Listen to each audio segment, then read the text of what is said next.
memang kalau kita sebagai seorang leader ya, apalagi calon leader ya.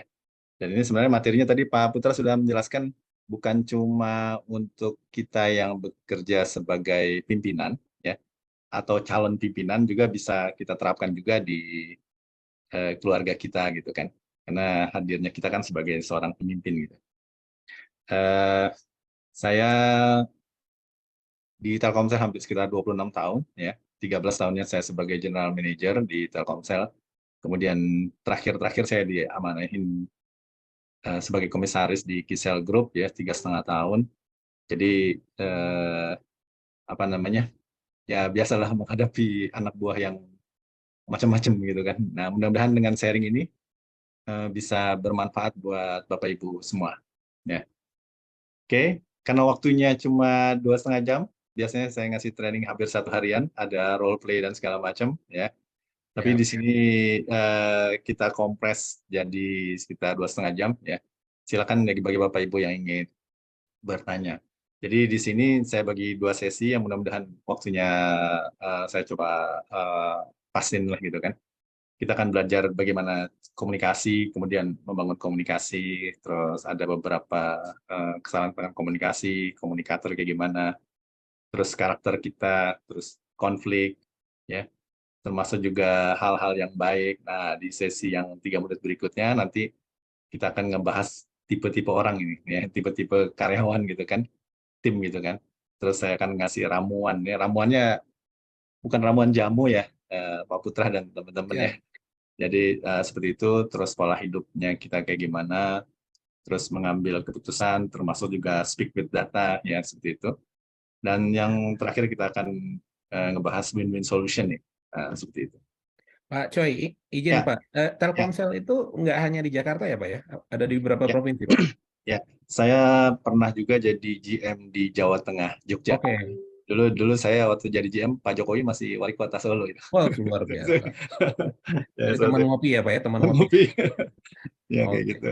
Nah, Ya, karena kan hebatnya negara kita ini kan suku bangsanya sangat banyak sekali, beragam sekali, bahasanya juga beragam sekali, otomatis komunikasi setiap orang, taruhlah orang Medan ngobrol dengan orang Solo kan pasti beda tuh teknisnya ya Pak ya. betul, betul. Ya, dengan pembelajaran itu yang kita akan dapati. Ya, Bapak berpengalaman di Telkomsel membawahi anak buah yang dari macam-macam ya, macam-macam. Betul. dari suku bangsa juga macam-macam. Monggo, Pak Coy, Ya, oke. lanjut Pak Coy. Ya, terima kasih Pak Putra. Nah, kita coba having fun aja untuk hari ini karena bahasannya how to handle difficult people ya. Eh, kita ada sedikit materi nanti diskusi sedikit ya. Ya, seperti itu. Nah, tadi saya sudah menjelaskan siapa saya ya. Mudah-mudahan bisa bermanfaat experience saya ini bermanfaat buat Bapak Ibu semua. Bagian nama soleh ya. Betul ya, Pak Putra Amin, ya. amin Bulan ya. Ramadan ya. Berkah Oke, ilmu ya Pak. amin ya. Oke, Bapak Itu Ibu tadi sekalian. foto Bapak saya pikir. Oh bukan, saya sih pengennya agak sterok gitu kan, tapi belum belum bisa. Monggo, Oke, monggo Pak. oke. Nah, Bapak Ibu sekalian, nah ini seperti Bapak Ibu sudah ketahui bahwa kita kan harus banyak berkomunikasi gitu kan. Nah, sebenarnya maknanya komunikasi itu apa sih? Komunikasi itu dalam bahasa Latin disebut communicare, yang artinya memberikan atau berbagi gitu kan. Seperti itu. Jadi orang kalau ngomong kita harus berkomunikasi, artinya apa? Kita harus banyak berbagi, ya, memberikan sesuatu, ya seperti itu. Nah, ada beberapa 4 kesalahan dalam berkomunikasi. Orang biasa berpikir komunikasi itu cuma sebatas kata-kata, padahal nggak juga ya. Terus komunikasi itu proses verbal, nggak juga, bisa juga proses unverbal gitu kan. Terus cuma bicara aja, tapi nggak diperhatikan bagaimana mimik dan segala macamnya. Terus orang berpikir kadang-kadang komunikasi itu satu-satunya yang bisa menyelesaikan masalah, padahal enggak. Tapi juga impression, raut wajah, seperti itu yang menjadi satu kesatuan gitu kan, bagaimana kita berkomunikasi dengan sesama manusia gitu kan. Nah, kenapa Allah Subhanahu Wa Taala menciptakan kita kan ada jidat ya. Jidat ini sebenarnya seperti hal layaknya ini memancarkan energi gitu kan. Jadi kalau misalnya energi yang kita pancarkan positif, maka orang akan menerima positif. Seperti halnya kalau kelelawar kan, kalau kelelawar kan dia itu kalau malam itu bisa membedakan mana ketika dia ngambil mangga ini Pak Putra ya. Ngambil Hmm. mangga, dia ngasih sinyal dulu. ngasih sinyal ke mangganya kalau pantulannya empuk ya, wah ini mangga berarti udah matang gitu kan, maka dia langsung makan mangganya. Tapi kalau pantulannya keras, nah wah ini kayaknya mangga belum matang gitu Masih kan. muda. Nah, Ya. seperti itu. Nah kita juga seperti itu. Jadi kita dikasih jidat ini memancarkan energi ya, maka itu pentingnya kita memancarkan energi positif gitu kan kepada atasan, bawahan, keluarga, anak, istri, itu sangat-sangat penting gitu kan sebagai modal dasar kita dalam berkomunikasi seperti itu. Nah, sukses komunikasi itu yang pertama itu yaitu tadi antara pikiran, perkataan, terus tindakan ya seperti itu ya. Dan sebenarnya komunikasi itu bukan gimana ya, bukan hal yang harga mati gitu kan. Jadi dia ditentukan oleh tem-tem ya, syarat-syarat ya. Tapi yang terpenting adalah pikiran kita gitu kan, yaitu energi yang kita pancarkan ke orang lain ya, itu harus memancarkan energi yang positif dulu. Nah, epos ya gitu kan, bahasanya sekarang ya, epos. Bos. Ya.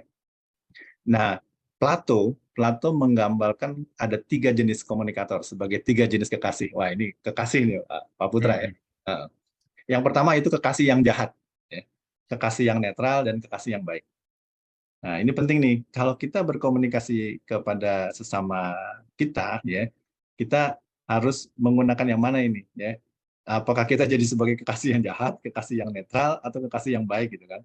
Nah, ini harus kita pelajarin lah, gitu kan? Nah, beliau menggambarkannya seperti itu, ya. Harusnya kekasih yang baik ya, supaya ya itu tadi bunga-bunga yang dihasilkan, seperti itu ya, Pak Putra ya, dan teman-teman. Ketika tadi bosnya itu berkomunikasi ke anak buahnya, dia nyela-nyela lah gitu kan ke orang tersebut ya. Terus dia ngambek gitu kan, karena tadi si bosnya itu salah berkomunikasi gitu kan ke ke orang tersebut, sehingga dia ngambek gitu kan, dampaknya tadi fatal banget. Seperti itu. Oke, nah ini Bapak Ibu semua, sekarang itu lagi tren ya. Kita itu sebagai atasan gitu atau sebagai pimpinan di rumah tangga gitu kan. Yang pertama itu kita lagi hitsnya ini sekarang growth mindset. Ya, growth mindset ya. Jadi ada growth mindset, ada fixed mindset. Nah, karakter growth mindset itu gimana? Jadi ketika dia dikasih challenge, dikasih tantangan, dia terima tantangan. Ya. Jadi misalnya bosnya atau keluarganya ngasih tantangan, kamu harus bisa ABCD gitu kan. Nah, dia terima tantangan, dia growth mindset. Ya. Kemudian ketika dia dapat obstacle, dapat hambatan, dia itu gigih hadapi tantangan, nggak mudah menyerah. Ya. Jadi ada 2 karakter nih, ya, 2 karakter yang saya kasih pointer ya. Jadi 2 karakter itu. Jadi ada fixed mindset, ada growth mindset. Nah, karakter pertama yaitu ketika dikasih tantangan, dia terima tantangan. Ya. Ketika ada hambatan, dia nggak mudah menyerah, dia akan gigih hadapi tantangan. Kemudian effortnya gimana? Dia akan berusaha untuk agar lebih baik, lebih baik, lebih baik gitu. Tapi dia tidak puas dengan apa yang dilakukan. Nah, ketika dikritik, nggak apa-apa nih, Pak Putra dan Pak Ibu semua. Jadi ketika dikritik, dia justru belajar dari teguran, ya. Bukan mengabaikan teguran. Ketika orang lain sukses, dia itu justru terinspirasi, jangan terancam oleh kejadian orang lain. Dia terinspirasi dan belajar dari kejadian orang lain. Nah, hasilnya mereka-mereka yang memiliki growth mindset itu prestasinya akan terus naik. Nah, seperti itu. Jadi apa namanya? Karakter growth mindset itu ketika dikasih tantangan dia terima tantangan, ketika ada hambatan dia akan gigih hadapi tantangan. Kemudian effortnya dia akan berusaha lebih baik, lebih baik, lebih baik. Dan ketika dikritik justru dia belajar dari teguran. Dan ketika lihat orang lain sukses, dia akan terinspirasi dan belajar dari kejayaan orang lain. Seperti itu. Nah, Bapak Ibu semua, bagaimana mengelola konflik? Nah, biasanya konflik itu terjadi kalau di kantor itu konflik antar karyawan, konflik karyawan dengan manajemen. Ya. Nah, biasanya penyebab konflik nih, yang utama yaitu komunikasi yang buruk. Ya. Nah, itu tadi sebagai seorang pimpinan atau manajemen, ya, itu komunikasi penting. Ya. Mungkin Pak Putra nanti ada paket ini ya, sharing komunikasi, bagaimana cara berkomunikasi yang baik gitu dengan Bu Putra ya. Bisa Ya, cari. ya. Oh Nanti ya. ada Pak. Ada Pak. Ya. Nah, Modul kayak lagi gitu. tuh. Jadi komunikasi yang efektif tuh penting gitu kan, ke tim kita gitu kan. Terus yang kedua, penyebab konflik biasanya ada perbedaan kepribadian, ya. Seperti itu. Dan ya, tugas kita sebagai seorang pimpinan itu jadikan perbedaan itu sebagai unsur pemersatu gitu. Nah, seperti itu. Ya. Terus yang ketiga ini yaitu perbedaan nilai. Nah, ini biasanya ada gap nih antara Gen X, Gen Z, ya, terus baby boomer, ya seperti itu. Itu kadang perlu tantangan sendiri tuh menangani mereka. Dan saya sendiri berhadapan dengan Gen Z itu luar biasa. Ya. Di rumah ada Gen Z banyak, Pak. Oke. Termasuk di kantor-kantor, di startup-startup itu Gen Z semua gitu kan. Nah, sementara saya Gen X gitu kan. Belum baby boomer ya, Pak Putra ya. Saya alhamdulillah masih Gen X. Nah, Gen X itu bagaimana kita berkomunikasi dengan mereka itu penting ya, seperti itu. Terus penyebab konflik persaingan ini. Jadi persaingan antar rekan kerja ya biasa sikut-sikutan dan segala macam. Nah, seperti itu. Nah, dampak konflik ini biasanya produktivitas kan menurun, terus alur kerja, terus kesehatan, stres gitu kan. Terus beberapa memicu kekerasan gitu. Dan beberapa turnover, resign. Nah, ada 10 strategi nih menyelesaikan konflik yang kita sebagai seorang pimpinan, yaitu pertama kita pahami dulu masalah, ya seperti itu. Terus kita mendengarkan kedua belah pihak, ya seperti itu. Terus fokus pada penyelesaian masalah. Nah ini kadang-kadang gini Pak Putra dan Bapak Ibu semua. Kadang kita ketika mempertemukan biasa tuh ada ngalor ngidulnya gitu kan. Nah kita sebagai seorang mediator gitu kan harus fokus dulu masalahnya apa dulu gitu kan. Nah, seperti itu. Terus yang keempat tetap netral. Ya. Terus yang kelima, kita meninjau kebijakan. Kalau misalnya ada kebijakan perusahaan yang bertentangan gitu kan, atau nggak relevan lagi gitu kan. Terus yang keenam, menawarkan solusi. Yang ketujuh, rekonsiliasi. Nah, yang kedelapan ini melibatkan dalam proyek.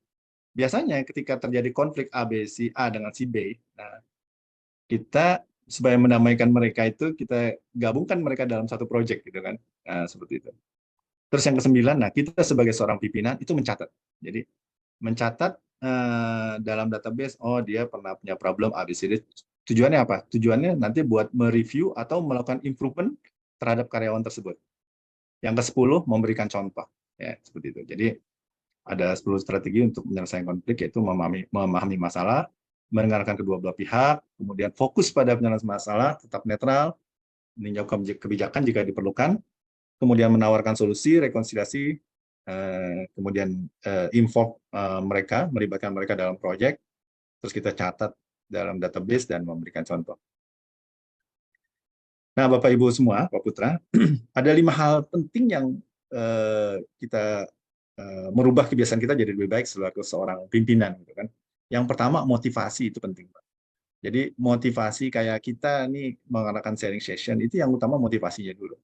Motivasinya apa? Ya motivasinya kalau kita dalam Islam itu kan sebagai ibadah gitu kan, sebagai amal soleh ya seperti itu. Kemudian hubungan individu, ini personal touch itu penting gitu kan. Siapapun kita berhubungan ya dengan anak, dengan istri, ya dengan atasan, dengan bawahan seperti itu. Kemudian manajemen stres nih. Nah manajemen stres ini sangat penting ya. Ada beberapa tips ya manajemen stres yaitu mulai dari ketika kita marah-marah dalam kondisi berdiri kita coba duduk gitu kan atau kita minum air putih seperti itulah. Terus saya dapat juga katanya ini Pak Putra, kalau ngurangin stres itu makan coklat Pak Putra. Oke.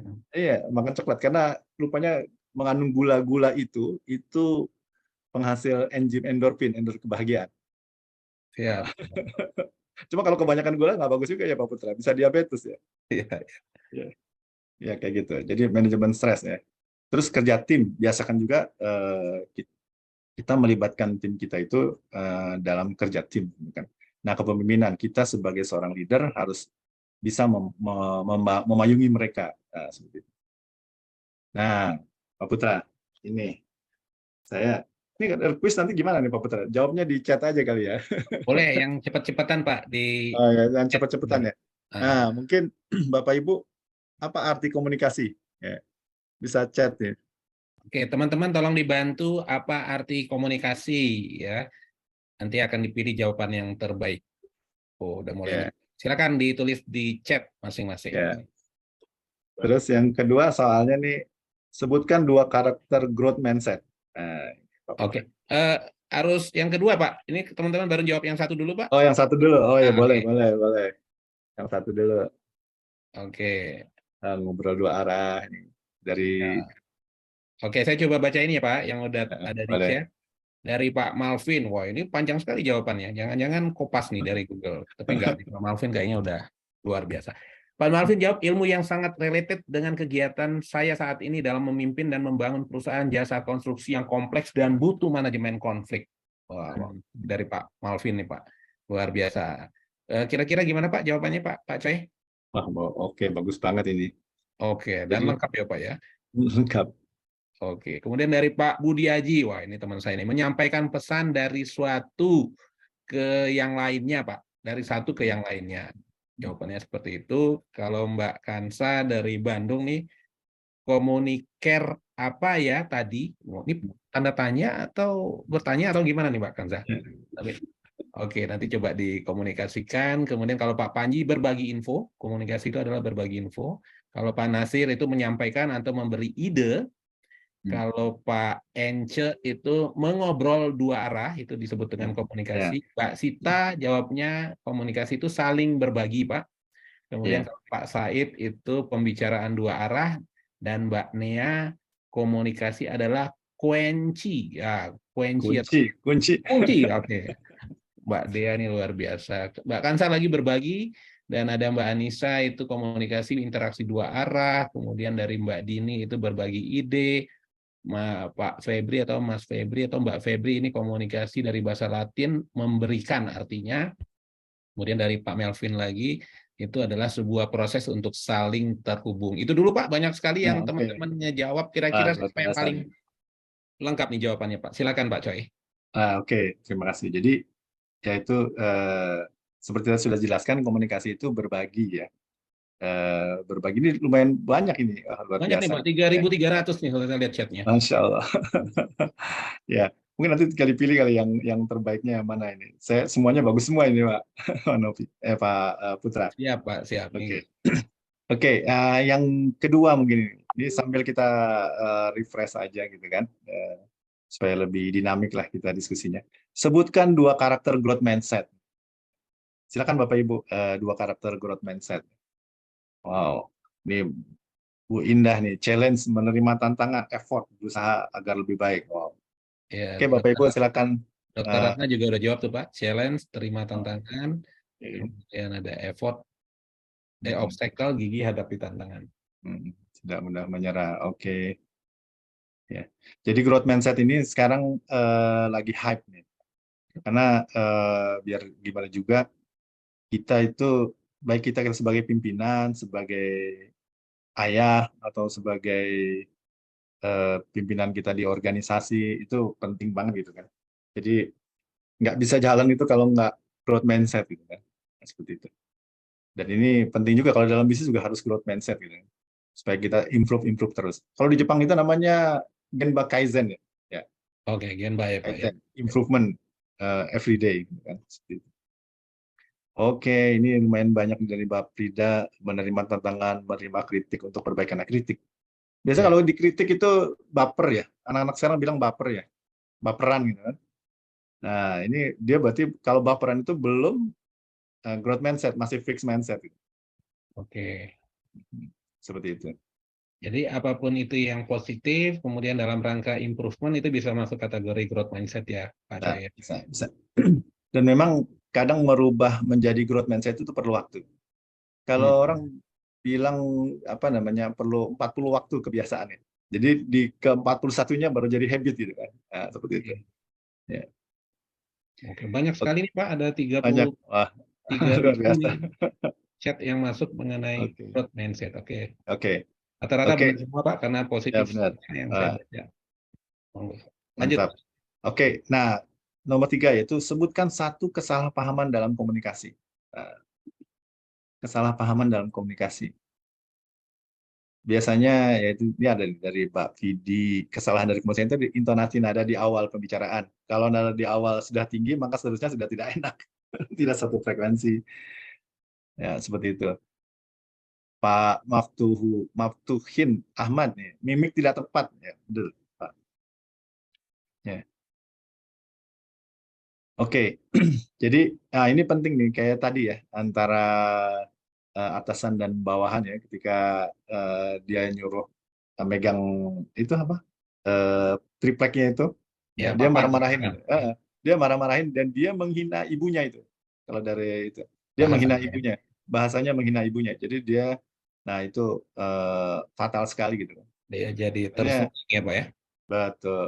Sementara dia ketika di rumah ketemu dengan ibunya, ibu nanya gimana besok kan. Ketika dia sayang sama ibunya, dia ngambek gitu kan. Nah kayak gitu.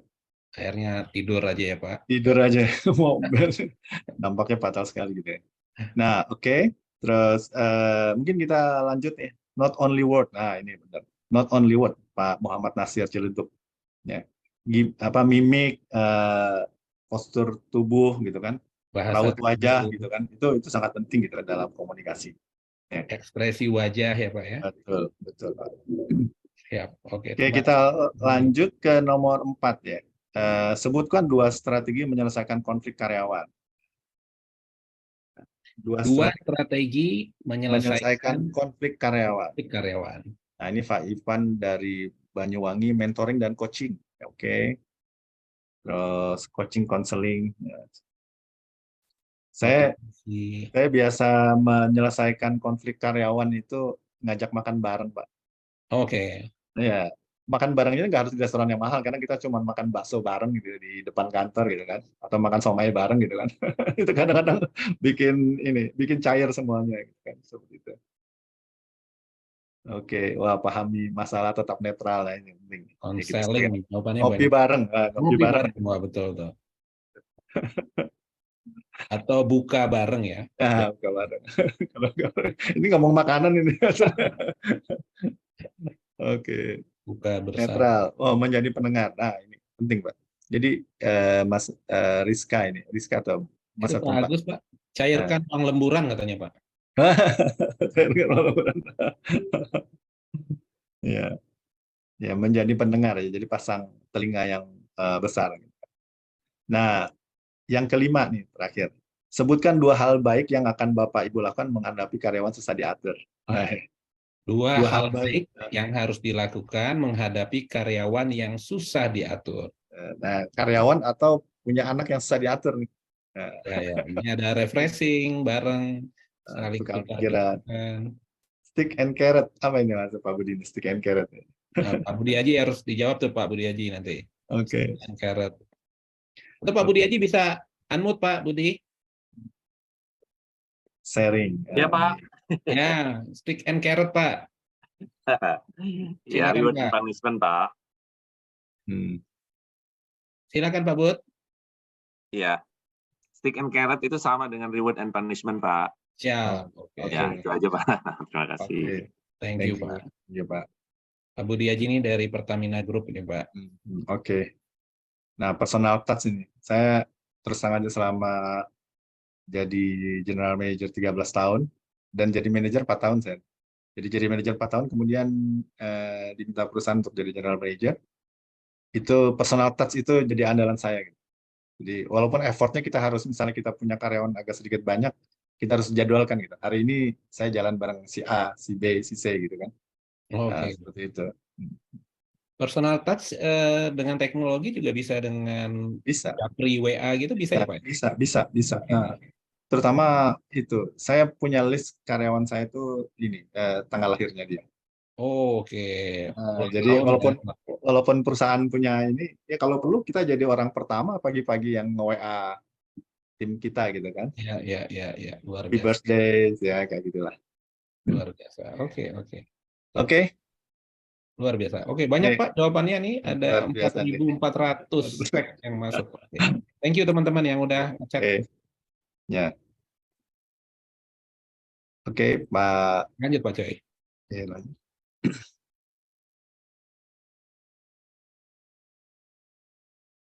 Sebentar ini saya share lagi ya. Monggo Pak. Hmm.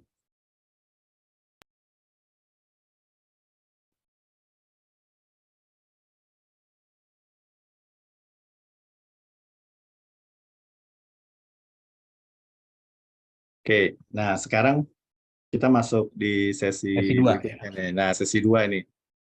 How to handle difficult people-nya. Nah, ini ininya. Biasanya nih kondisi kan kayak gini ya. Gue bener, lo salah gitu kan. Kayak gitu.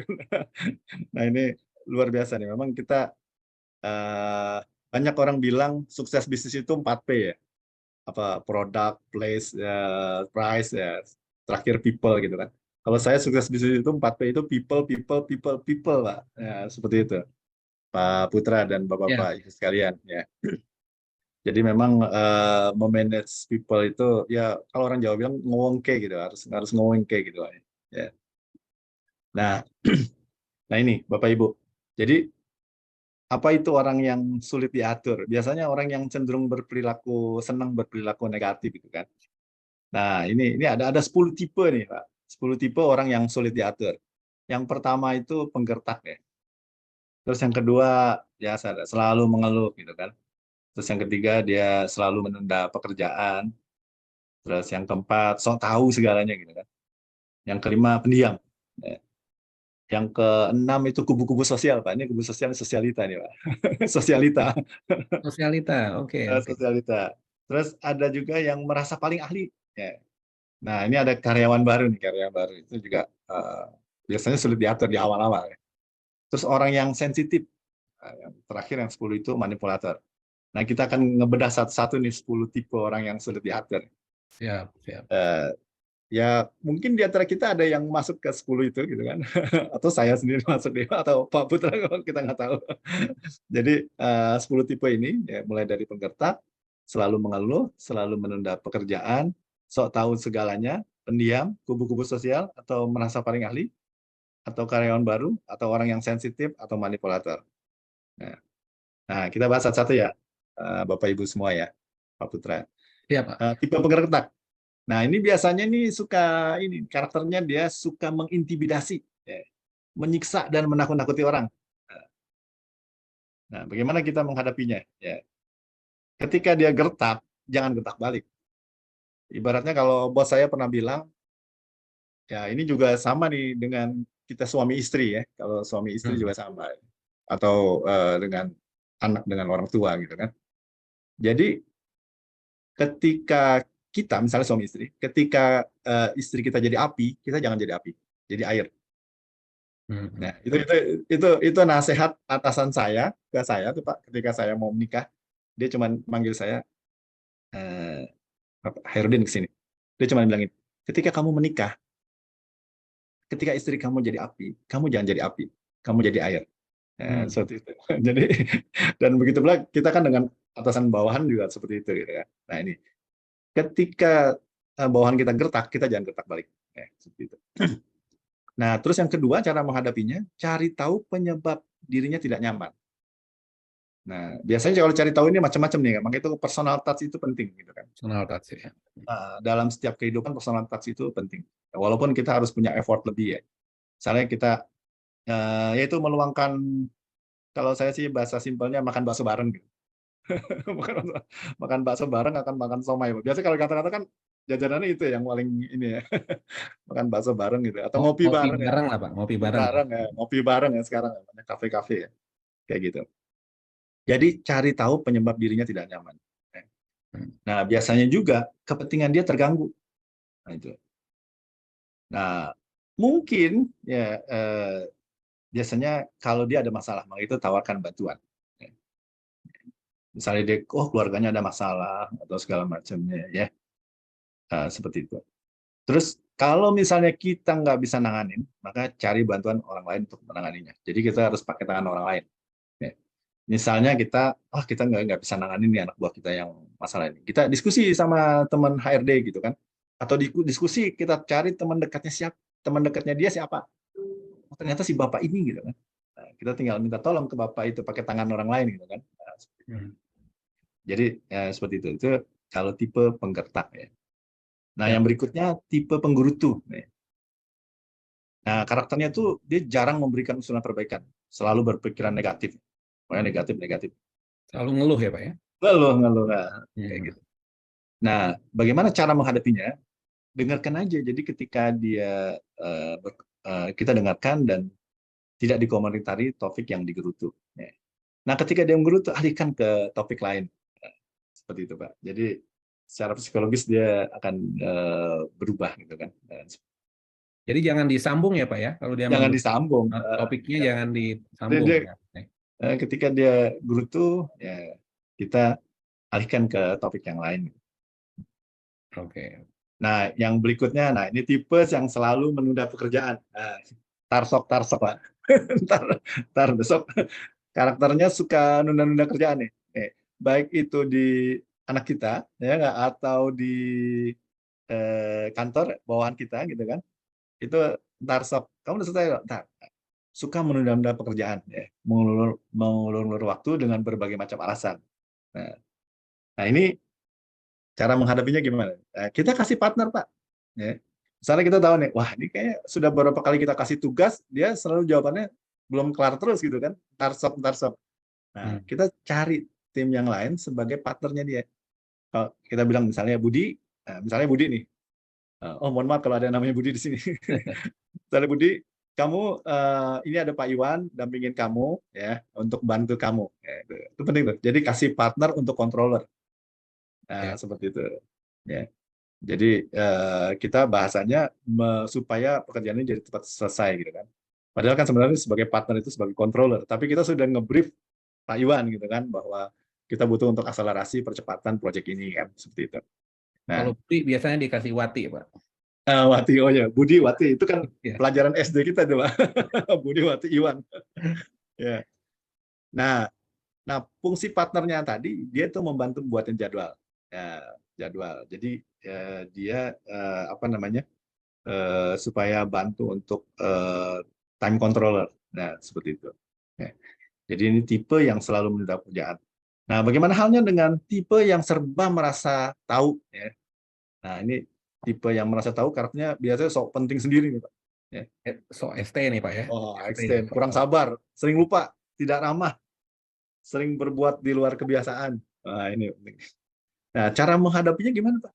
Beri pujian. You are good lah. Kalau bos saya yang Singapurian itu kayak, you are good lah gitu. Saya pernah punya bos orang Singapura, you are good lah, kayak gitu kan. Ya. Terus jika tidak produktif jangan tanggapi, Pak. Misalnya, wah kayak nggak bagus nih kan. Nah, kita jangan tanggapi. Jadi seperti itu. Jadi tipe yang serba merasa tahu gitu. Oh, malah dikasih pujian ya Pak ya. Pujian, kita kasih ini. Ya. Nah, bagaimana halnya dengan tipe pendiam? Nah, ini biasanya sulit berbaur dengan tim, tidak komunikatif gitu kan. Nah, cara menghadapinya, kita tingkatkan komunikasi dengan dia. Dan pastikan dia keep communicating with us. Jadi kita kontak, gimana? Samperin, ngobrol, kan kayak gitu kan. Terus selalu tanyakan progresnya. Misalnya pagi ketemu, gimana kamu kabarnya? Pekerjaan kemarin gimana? Udah sampai mana? Nanti pas makan siang ketemu, ayo makan siang sambil ngobrol, tanyain terus. Sehingga tipe pendiam ini jadi keluar gitu kan. Ide-idenya gitu kan. Seperti itu. Berarti kita butuh effort ya Pak ya untuk beliau ya Pak ya. Betul. Semua memang butuh effort. Bagaimana kita juga berumah tangga juga butuh effort kan? Ya enggak? Berkomunikasi dengan anak, dengan istri gitu kan. Kayak gitu. Saya biasa mencatat itu Pak, anak buah saya tuh ya. Saya punya profiling mereka. Oke. Nah itu begitu pula dengan anak dan istri kita juga harus punya profiling. Saya catat. Supaya apa? Saya tahu weakness-nya dia, terus strong-nya dia di mana. Tugas kita selaku pimpinan rumah tangga, pimpinan keluarga, maupun pimpinan di kantor gitu kan. Kita kan mengimprove mereka. Ini sesuai tagline-nya NQA, never stop improving ya. Itu pas banget Pak. Kayak gitu. Ya. Nah, tipe yang berikutnya yaitu tipe kubu-kubu Pak. Nih kubu-kubu sosial nih. Ya. Biasanya tuh karakternya sering ngobrol tuh Pak. Ngobrol walking talking. Walking talking. Dia jalan ke divisi A, divisi B, dia walking jalan ngomong. Nah, sering ngobrol, menclok sana sini. Nah, dampaknya kerjaan jadi terbengkalai itu. Biasanya kurang dipercaya, tidak menyenangi pekerjaan yang terlalu detail. Nah, gitu. Nah, cara menghadapi mereka ini, kita kasih assignment yang banyak berinteraksi dengan orang lain. Misalnya dia jadi orang sales. Tugas kamu inilah, kamu datengin perusahaan A, perusahaan B, ya, nawarkan produk kita. Gitu. Nah, ketika orang-orang ini kita taruhnya di situ, Pak. Ya. Biasanya salesnya langsung meningkat ya, Pak, karena dia biasa talking gitu kan. Atau jadi Walking, MC ya Pak ya, suruh jadi MC. iya. Ya, biasanya orang-orang sales nih Pak, cocoknya nih Pak. Seperti itu. Ya. Oke, Bapak Ibu, saya lanjut lagi. Nah, tipe yang ketujuh yaitu dia merasa ahli, paling ahli. Ya. Cenderung sok tahu dan meremehkan orang lain. Wah, lo siapa gitu kan? Gue udah 10 tahun di perusahaan ini gitu kan. Atau gue paling experience di bidang ini gitu kan. Nah, cara menghadapinya gimana? Beri coaching. Ya. Bagaimana cara bersikap lebih sopan kepada orang lain. Seperti itu, Pak. Jadi, Sering coaching itu latihan ya Pak ya berarti ya. betul, Pak. Oke, how to be polite to others ya. Oke. Nanti kita harus cari modulnya tuh Pak. Iya. Karena di sini Coaching. banyak expert nih Pak. Coaching juga ada modulnya banyak gitu. How to coach. Siap. Nah, yang ke-8 itu tipe karyawan baru. Nah, ini biasa sebenarnya pasti kan di perusahaan itu pasti ada karyawan baru. Dan dia biasanya itu kan lambat ya karena dia orang baru, dia belum tahu proses prosedur gitu kan yang ada di perusahaan gitu kan. Nah, cara menghadapinya tunjuk satu orang sebagai mentornya. Jadi kita kalau ada karyawan baru itu jangan dibiarin gitu aja. Tunjuk dari tim yang senior sebagai mentornya. Nah, kamu ini ada mentornya pendampingan selama 2 minggu gitu kan, seperti itu. Nah, ini penting. Oke, tipe karyawan baru ini berlaku juga yang karyawan lama tapi sulit memahami apa ya Pak ya, memahami pekerjaan baru itu bisa kita sebut tipe karyawan baru ya. Bisa. Atau bahasa itunya lemot gitu ya. Lemot ya. Panasnya lama gitu ya, diesel gitu. Bisa ya Pak ya berarti ya? Ya, bisa. Makanya itu kan fungsi kita punya data karyawan gitu. Jadi kita bisa nunjuk, oh si A ini kan kurangnya ABCD. Nah, si B dia lebih hebat gitu kan. Nah, kita tunjuk aja sebagai mentornya gitu kan. Siap. Oke. Nah, yang berikutnya, karyawan yang terlalu sensitif, baperan. Bapak Ibu semua. Jadi kalau baperan itu, ya itu tadi ya, bagaimana, baperan gimana sih ya kalau dikritik gitu kan, oh ngambek, mutung Ngambek, gitu ya. kan, ngambek, mutung gitu kan, besok nggak masuk, alasan macam-macam gitu kan. Nah, cara menghadapinya itu coaching agar mentalnya kuat, seperti itu. Jadi fungsi personal touch ini memang sangat penting ya, seperti itu. Biasanya itu kalau deadline, target tinggal 2 hari lagi, wah udah. Kamu baru mencapai 20% dari target gitu kan. Baru dimarahin gitu, besok ngambek, nggak masuk kerja. Tidur Pak, nggak bangun kayak tadi. Tidur nggak bangun. Ya kayak gitu. Dan nah ini fungsinya coaching ini memang gimana ya, kita mengingatkan gitu kan bahwa perusahaan ini milik kita bersama. Saya selalu bilang nih kalau dalam rumah tangga juga gitu kan, sabar itu Pak ya. Sama anak kita gitu kan, sama bawahan gitu, sabar. R-nya itu 12 Pak, sabar. Kayak gitu. Jadi penting tuh kan. Kadang kita ngeluarin R-nya itu nggak satu Pak, R-nya banyak gitu, sabar gitu kan. Karena kita yakin gitu kan. Dan saya selalu punya energi positif bahwa mereka itu adalah the best. Tinggal kita sebagai seorang leader memanage mereka gitu kan. Seperti itu. Oke, itu yang 9. Yang ke-10 tipe manipulator. Biasanya itu jago gertak, licik, dan suka berbohong. Nah, ini ketika kita tahu mereka, ya, ketika tahu kita ketemu dengan orang dengan tipe ini, itu yang pertama itu kita harus tegur, Pak. Tegur dan sadarkan dia. Ya. Sama yang terpenting kita bawa data agar kita tidak dibohongin terus. Ya. Bawa data. Ya. Jadi Bapak Ibu, ini pentingnya gini. Pentingnya data itu nanti saya jelaskan di belakang itu kenapa kita harus setiap statement kita harus based on data. Salah satunya ini, ya, seperti itu. Jadi ada 10 tadi, Pak Putra, saya back ini lagi. ada pertanyaan. Oh, ada pertanyaan. Oh ya, dari silakan. Mbak Kansa mau di open mic, silakan Mbak Kansa. Boleh. Oh ini luar biasa nih. Silakan Mbak Kansa, atau mau saya bacain chatnya? Halo, iya. Ya, lanjut. Karena dipanggil disuruh lewat pertanyaan langsung ya, ini saya tanyakan. Monggo, silakan Mbak Kansa. Halo Pak, nama saya Kansa. Saya mau bertanya, Ya. bagaimana beri coaching yang nyaman tanpa orangnya sadar sedang di coaching? Maksudnya supaya merasa tidak tidak digurui gitu. Oke, terima kasih Mbak Kansa. Silakan Iya. Pak. Oke, jadi bagus itu. Jadi kita meng-coaching dia, tapi dia merasa nggak di-coaching. Nah, makanya itu kemasannya. Kalau saya tuh kemasannya itu jajan bareng atau ngopi bareng. Saya tuh ketika meng-coaching itu nggak harus formal di meja kerja saya, meja sebagai seorang general manager, depannya dia duduk di depan gitu. Itu pengaruh tuh. Jadi kan komunikasi itu tadi bukan cuma ngomong, tapi raut gerak muka gitu kan. Nah, biasa kita yuk kita jalan yuk. Nah, kayak gitu. Jadi atau kita jalan misalnya selain ngopi gitu kan. Ngopi kita sambil ngobrol. Nah, ini juga ada tips juga nih. Jadi kita kalau meng-coaching tim kita itu perutnya harus dalam keadaan kenyang, Pak. Oke. Iya, jangan pada pada saat saat dia lapar ya, lapar. Pak. Saat lapar. Jadi kita kenyangin dulu gitu ya. Kita ajak makan ngopi dulu ya, habis ngopi atau jajan bakso, jajan somai gitu kan. Aduh, ngomongnya bulan puasa ngomong makanan-makanan dulu nih. Atau pempek, waduh. Oke. Makanan favorit saya semua ada.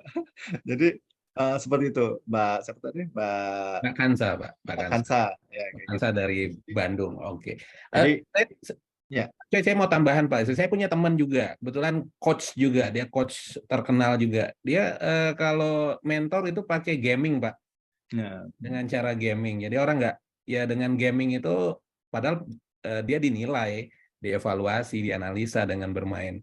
Nah dia pakai gaming khusus, pakai Lego Pak. Kalau teman-teman tahu Lego, Oh iya. nah kita bermain Lego. Nah nanti saya kenalin Mbak Kansa, kalau mau kenal dengan beliau saya bisa kenalkan. Oke, ada lagi yang ingin bertanya, monggo silakan ya. Ini dari Pak Aryo. Langsung di-unmute aja Pak Aryo, silakan Pak Aryo. Pak Aryo langsung di-unmute, monggo. Arjo atau Aryo nih, Pak Arjo. Atau kalau itu saya bacain ya Pak Arjo. Bagaimana caranya menghadapi klien VIP namun sulit untuk diajak berkomunikasi karena mereka sudah punya pakem tertentu dan kurang kompatibel dengan cara komunikasi kami. Jadi ini orang VIP Pak, ada protokolernya dan lain-lain, gimana cara berkomunikasi ke mereka Pak? Silakan. Thank you Pak Arjo. Ya, terima kasih Pak Arjo. Jadi saya tuh kalau menghadapi VIP, yang pertama saya cari dulu nih orang yang saya hadapin ini, profilingnya. Nah, itu pentingnya kita misalnya berteman di sosial media, misalnya Pak Putra. Saya akan ini dulu, berteman dulu di sosial medianya Pak Putra. Saya pelajarin dulu, Pak Putra ini siapa gitu kan. Oh ternyata Pak Putra ini golfer. Ketika Pak Putra pemain golfer, saya bela-belain tuh dalam sebulan sebelum ketemu Pak Putra, saya main golf dulu latihan. Paling enggak, saya ketemu Pak Putra di tempat yang Pak Putra sering kunjungin. Misalnya Pak Putra sering driving di mana gitu kan. Misalnya di Cilandak gitu. Ketemuin tuh seperti itu. Ya. Atau dia suka traveling gitu kan. Bahkan kalau perlu misalnya dia traveling di misalnya dia lagi ke Bali gitu kan. Nah, kita tungguin tuh misalnya di bandara gitu kan. Ketemu dengan beliau gitu. Pak, ketemu. Nah, dari situ itu kadang-kadang hal-hal yang kayak gitu dibanding yang formal itu lebih mengena gitu kan. Nah, seperti itu. Saya waktu jadi pejabat di JMD megang wilayah Jawa Tengah Jogja itu saya banyak ketemu bupati, wali kota, pangdam, seperti itu. Kita harus menyesuaikan juga, termasuk kita cara berpakaian. Ya banyak tipsnya lah kan, kalau misalnya ketemu pejabat kan pakai batik gitu kan, rapi gitu kan, kayak gitu. Nah itu juga penting tuh kan, attitude penampilan, karena komunikasi itu kan ya itu tadi bukan cuma suara tapi penampilan juga perlu gitu kan, menyesuaikan. Bahkan saya membiasakan, walaupun saya orang Jakarta, orang Betawi, ketika saya jadi GM Jawa Tengah saya harus biasa bilang gini Pak, nggih, matur suwun nggih, matur suwun nggih, kayak gitu. Nah, gitu Pak. Jadi apa ya namanya apa ya namanya kita beradaptasi dengan budaya lokal lah. Jadi bunglon ya Pak ya. Untuk kebaikan ya, untuk kebaikan. Oke. apa kearifan lokal ya, melaksanakan kearifan lokal. Seperti Lokal itu. konten ya, oke. Hmm. Pak Arjo, mudah-mudahan kejawab ya Pak Arjo. Apa tuh? Oke. Ini ada satu pertanyaan lagi Pak, mau dijawab dulu, lanjut ke materi. Boleh Pak Arjo? Boleh Pak Choi. Lanjut ke materi ya. Oke. Sebentar, ini ada pertanyaan satu Pak, mau dijawab dulu. Oh, cara mengingatkan senior yang keliru dalam satu senior nih. Ya. Ini bab senior yang boleh dibilang usianya di atas kita ya. Ya. Nanti di akhir saya kasih Ada di tips materi ya? Ada di materi. Ada di materi nanti terakhir. Oke. Termasuk juga nanti saya kasih tips untuk yang Gen Z ya. Misal Siap. kita punya anak Oke. buah yang Gen Z. Oke. Oke, kalau gitu lanjut dulu Pak. Oke, saya lanjut. Nah, ini. Oke, tadi 10 tipe karyawan yang sudah diatur. Nah, ini ada 9 ramuan nih, Pak Putra dan Bapak Ibu semua ya. Menangani karyawan yang biasanya ini karyawan hektik nih, karyawan yang boleh bilang penantang lah gitu kan. Yang pertama, kita harus jadi kepala dingin saat anak buah kita menyerang ya. Termasuk juga kalau anak maupun istri kita menyerang gitu, kepala dingin nih. Ya, saya tadi menganalogikan ketika lawan bicara kita jadi api, kita harus jadi air. Seperti itu. Terus move on, jangan larut bersama orang yang sulit diatur. Ya, jadi jangan larut, kita harus tetap move on. Ya, seperti itu. Kadang-kadang kita suka ini dampak dari satu karyawan, kitanya sendiri jadi nggak move on gitu kan, nggak mau melakukan improvement. Ya, seperti itu. Wah, punya anak buah yang susah diatur, aduh, kayaknya udah menyerah duluan gitu kan. Nah ini ramuannya kita harus always move on. Ya. Terus yang ketiga motivasi. Ya. Motivasinya itu tadi dengan cara olahraga bareng, makan bareng gitu kan. Maka itu ketika kita bergaul dengan anak buah kita atau dengan atasan kita atau dengan di keluarga gitu kan, kita harus tahu tuh. Saya biasa menulis karakter orang-orang yang berkomunikasi dengan saya gitu kan, yang berinteraksi dengan saya.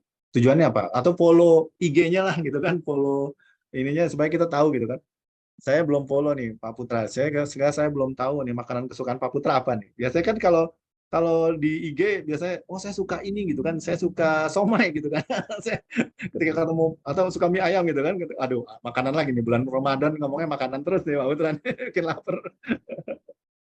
Nah, sehingga saya ketika ngomong Pak Putra saya bisa cerita bahwa ada warung pempek yang terenak gitu selain Pak Raden gitu kan. Ya. Ya kayak gitu. Ya. Terus Kita yang bareng ke berikut Megaria nanti Pak, bisa. Oh, Megaria. Oke, terus yang keempat evaluasi ya. Data orang yang sulit diatur, lakukan preventif agar tidak timbul masalah besar ya. Nah, seperti itu. Yang kelima, kita mencari solusi Pak untuk atasi akarnya.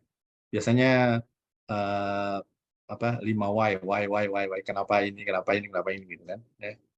Terus yang keenam, memberi wewenang kepada senior atau kepala bagian jika sulit ya. Ini penting nih, kalau ketika kita nggak bisa handling, kita cari temennya gitu kan, yang senior, yang kita lihat, oh dia dekat sama si A gitu kan. Terus yang ketujuh, menjaga kerja sama tim. Ya. Yang kedelapan, 4 mata. Nah yang terakhir ini tindak tegas nih. Ini kalau tindak tegas sudah levelnya udah di ujung gitu kan, wah kayaknya nggak bisa ditanganin gitu kan. Kita sudah panggil teman pendampingnya, mentornya segala macam, ternyata nggak bisa, ya tindak tegas. Seperti itu. Pak Choi, Ya. itu yang poin nomor 2, move on, itu ditanyain oleh Pak Ahmad Pak. Oh ya. Kalau memang sudah sulit diatur, kita dianjurkan move on, maksudnya apakah ditinggalkan begitu saja, walaupun organisasi pincang, atau seperti apa kira-kira Pak? Nah gini, saya juga pernah ngalamin kayak gitu. Ya, ketika saya jadi general manager di Jawa Tengah, ada salah satu tim saya itu nggak bisa jalan gitu. Artinya dia lambat lah gitu kan. Kita ada project progresnya itu sedikit banget gitu. Nah itu biasanya tuh saya dampingin ketika dia nggak bisa, saya pakai second engine bahasa saya gitu. Jadi second engine, ya second engine yaitu tadi dia pendamping gitu kan, ya pendamping ya. Supaya proyeknya jalan. Boleh dibilang dia hanya sebatas untuk tahap awal sebatas hanya apa ya? Boleh dibilang dia bukan first engine ya, tapi kita jadikan dia second engine gitu kan. Supaya apa? Ya ini kan namanya kita kan pasti punya target nih dari perusahaan. Misalnya harus jumlah pelanggan harus 1 juta gitu dalam 1 bulan ini gitu kan. Nah ini pencapaian baru 100.000 gitu kan. Artinya kita kan tetap harus move on nih. Waktu udah tinggal dikit lagi. Nah, saya biasanya pakai tim pendamping, gitu kan. Ya, tadi bahasanya seperti itu. Jangan sampai, iya, Gunakan jangan tangan sampai. tangan orang lain ya Pak ya. Betul, betul Pak. Libatkan orang lain. Oke. Seperti itu. Ya mungkin itu menjawab pertanyaan Dan Pak. Pak Maftukin kejawab ya Pak. Ya. Monggo. Lanjut Pak Coy. Oke.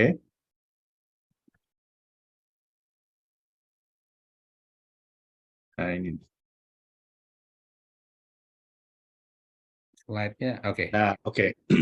Nah, ini penting nih buat kita sebagai personal kita ya, diri kita sendiri ya. Kita sebagai seorang leader di perusahaan, seorang leader di rumah gitu kan. Mengubah pola kehidupan kita menjadi lebih baik. Nah, yang pertama, tentukan impian hidup kita. Nih, tentukan goal agar kita bisa mencapai impian. Ya. Nah, ini penting nih. Kadang kita merasa nyaman di zona ini karena pengaruh ini. Ketika kita merasa nyaman, nggak ada challenge, itu dampaknya ke anak buah kita juga gitu kan, ke tim kita gitu kan. Nah, kita tentukan impian hidup kita, tentukan goal agar kita bisa mencapai impian, terus keluar dari zona nyaman, hadapi rasa takut. Terus tingkatkan pengalaman dengan terus belajar, ya. Terus membangun kebiasaan baik, hentikan kebiasaan membuang waktu, terus bersikap realistis, ya, seperti itu. Kemudian temukan sesuatu yang perlu diperbaiki, ya. Terus mengubah hidup jadi lebih baik dengan menemukan guru dan mentor. Ini penting Pak. Pak Putra dan Bapak Ibu sekalian. Kita harus menemukan guru dan mentor. Ini penting. Karena dalam hidup kita nggak bisa sendiri. Kita nggak bisa merasa bahwa kita adalah yang terbaik. Ya. Kita cari guru atau mentor yang buat mengimprove diri kita. Terus yang ke-11 yaitu memiliki sikap bertanggung jawab. Terus yang ke-12, nah biar gimana juga kendali ada di dalam diri kita sendiri. Oke, nah ini bagaimana membuat pertimbangan yang baik dalam pengambilan keputusan ya. Nah ini penting nih. Ketika tadi kan kita menghadapi anak buah kita atau menghadapi anak atau istri atau suami kita gitu kan. Kumpulkan informasi dan pahami permasalahannya. Nah ketika ada opsi A, B, C, D, kita harus punya opsi jangan terlalu banyak. 3 opsi lebih baik. Gitu. Biasanya, oh dia harus begini, harus begini, harus begini gitu kan. Misalnya ada 10 opsi, kita pilih 3 opsi yang terbaik. Terus, nah itu tadi, fungsi mentor ini penting. Tanyakan kepada orang yang berpengalaman. Sehingga decision kita itu menjadi lebih baik lah. Gitu. Terus yang terpenting lagi, ingat lagi target kita apa. Gitu kan. Kita mau meng-coach orang tersebut, ingat targetnya apa gitu kan. Oh targetnya dia supaya pencapaian, dia bisa jualan dengan hasil yang lebih baik gitu kan. Nah, terus bayangkan juga apa yang akan terjadi ya. Terus yang keenam, beranikan diri dalam mengambil resiko ya. Kita ambil resiko, harus berani gitu kan. Terus jaga emosi, jaga pikiran, dan yang terakhir rileks dan renungkan. Ini penting. Jadi ketika kita mau ngambil keputusan ya, yang pertama yaitu kumpulkan informasi, itu penting ya. Terus kita batasi opsi kita, terus kita tanya kepada yang berpengalaman, ya mentor gitu kan. Terus fokus. Jadi ingat target kita apa. Terus kita sudah kebayang, oh nanti bakal terjadi gini kalau kita melakukan ABCD. Terus oke, berani ambil resiko gitu kan. Nah, yang terpenting jaga emosi, jaga pikiran, terus rileks, menenangkan. Ya. Ada hal yang dilakukan oleh Facebook tuh, Mark Zuckerberg ya. Dia selalu biasanya di sepertiga malam terakhir kalau kita kan berdoa, kalau dia ini merenung apa bersemedi gitu kan. Jadi mereka decision-nya itu biasanya di sepertiga malam terakhir. Mungkin di kesunyian segala macam dia dapat inspirasi baru gitu kan. Nah, itu bisa diterapkan tuh Bapak Ibu. Nah, Bapak Ibu, saya tadi utarakan talk with data. Jadi manfaat kita berbicara dengan data. Ini penting nih. Data apa misalnya kalau sebagai seorang karyawan gitu kan, identifikasi jenjang karir, motivasi, keterampilan ya. Terus kalau kita bisa punya data ya. Bahkan saya sendiri, anak istri saya bikin ada datanya ya. Ini dia yang sudah dia pendidikannya apa aja. Terus dia pernah ikut kursus apa. Saya catat, penting kita punya profiling gitu kan. Kalau dulu kita di Telkomsel itu Bahkan setiap pelanggan kita punya profiling. Ya. Tujuannya apa? Supaya kita tahu need-nya pelanggan itu apa gitu kan. Nah, begitu pula dengan di kantor gitu kan. Kita tahu need-nya karyawan kita, tim kita apa. Kita tahu need-nya atasan kita apa. Kita juga tahu need-nya anak dan istri kita dan suami kita apa. Nah, seperti itu. Itu manfaat dari data. Ya. Ya. Jadi dengan data itu kita yang jelas bisa ngambil keputusan yang tepat, efektif, ya, bahkan sarana edukasi buat improvement kita gitu kan, dan sarana kita buat mempertahankan kalau ada karyawan terbaik. Gitu kan. Seperti itu. Nah, Bapak Ibu, ada 5 hal yang bikin kita jadi orang yang luar biasa. Yang jelas kita pengen hidup kita itu jadi lebih baik ya. Kita sebagai seorang leader ya, dimanapun kita berada, pertama hadapi rasa takutnya. Dan jangan takut untuk jadi berbeda. Ya, ini penting nih, penting. Ya, jangan takut untuk jadi berbeda. Ya, hadapi rasa takut, jangan takut untuk jadi berbeda. Terus berolahraga itu perlu. Nah, ini Pak Putra dan Bapak Ibu sekalian, ini kadang-kadang hal simple ya, kita malas gitu berolahraga. Padahal tubuh kita itu perlu ada perputaran enzim ya. Jadi saya kembali lagi tadi enzim endorfin, enzim kebahagiaan. Jadi ketika kita bahagia, nah salah satu bahagianya itu dengan berolahraga gitu. Seperti itu. Saya sendiri di rumah itu saya beli treadmill itu, Pak Putra. Walaupun treadmill yang buatan Cina itu yang cuma 2-3 jutaan gitu kan. Supaya ketika saya nggak sempat berolahraga keluar, saya treadmill gitu kan. Nah, sampai berkeringat gitu kan, seperti itu. Karena itu bisa membangkitkan enzim endorfin kita gitu kan. Jadi kita lebih fresh, lebih bisa berkomunikasi, lebih semangat lah gitu kan. Pace-nya itu beda gitu kalau orang yang biasa berolahraga dengan yang tidak gitu kan. Nah, terus yang keempat, baca buku dan belajar hal yang baru. Nah, ini penting nih, baca buku, ya, hal-hal yang baru, gitu kan. Supaya apa? Kita kan harus improve terus ya, never stop improving, betul ya, Pak Putra ya? Betul, Pak. Thank you. Never stop improving. Nah, terus yang kelima yaitu fokus dan intensitas gitu kan. Seperti itu. Oke, terima kasih teman-teman. Terima kasih Pak Choi, paparan yang luar biasa. Izin saya ada share sedikit sebelum kita ada foto bersama ya, acara puncak. Sabar teman-teman, karena kita ada foto bersama.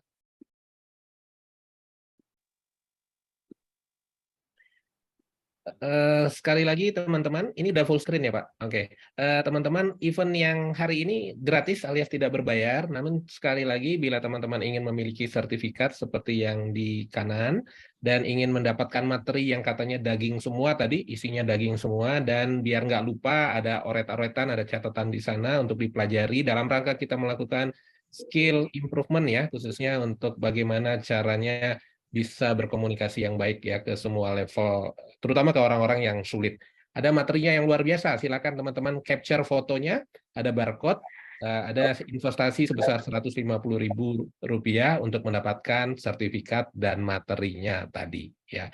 Dan teman-teman nggak ada gading yang tak retak, kami butuh masukan dari teman-teman terkait dengan webinar hari ini.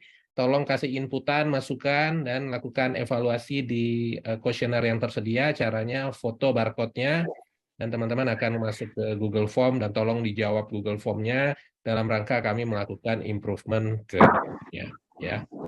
Sekali lagi terima kasih semua atas kehadiran di pagi hari ini. Mudah-mudahan banyak manfaat, khususnya untuk Pak Choi yang memberikan manfaat yang luar biasa, sehingga menjadi amalan yang baik buat Pak Choi. Teman-teman yang nggak puas bisa langsung berhubungan dengan Pak Choi. Bila berkenan Pak Choi bisa memberikan nomor telepon atau number di chat, silakan Pak. Atau kalau ingin tanya ke kami, silakan, kita akan infokan mengenai Pak Choi ya. Sekali lagi atas nama NQA, kita foto dulu ya. Ada acara terakhir foto bersama. Mohon buka kameranya teman-teman. Kita foto bersama Pak Choi. Oke, thank you yang udah buka kamera, Mbak Sita, Pak Panji, Dr. Gigi Ratna, Pak Wir. Oke, kita kasih jempol ya buat Pak Choi ya, kasih jempol terbaiknya, kasih 4 jempol kalau bisa. Oke, 1, 2, 3 ya, tahan dulu ya, ada beberapa ini. Tahan, kasih tetap jempolnya. 1, 2, 3. Tahan lagi, masih ada lagi. 1, 2, 3. Terakhir ya, tahan lagi. 1, 2, 3. Oke, Pak Choi, dengan berakhirnya acara ini mungkin ada satu kata penutup dari Pak Choi. Monggo silakan Pak Choi. Kalau kita pengen hidup jadi lebih baik, hal yang terpenting buat kita adalah mari sama-sama kita bangun epos kita, ya, energi positif ya. Oke. Oke, terima kasih Pak Choi, sarannya yang luar biasa. Terima kasih teman-teman semua udah hadir di pagi hari ini. Sampai ketemu di event-event selanjutnya. Saya tutup. Assalamualaikum warahmatullahi wabarakatuh. Salam. Waalaikumsalam warahmatullahi wabarakatuh.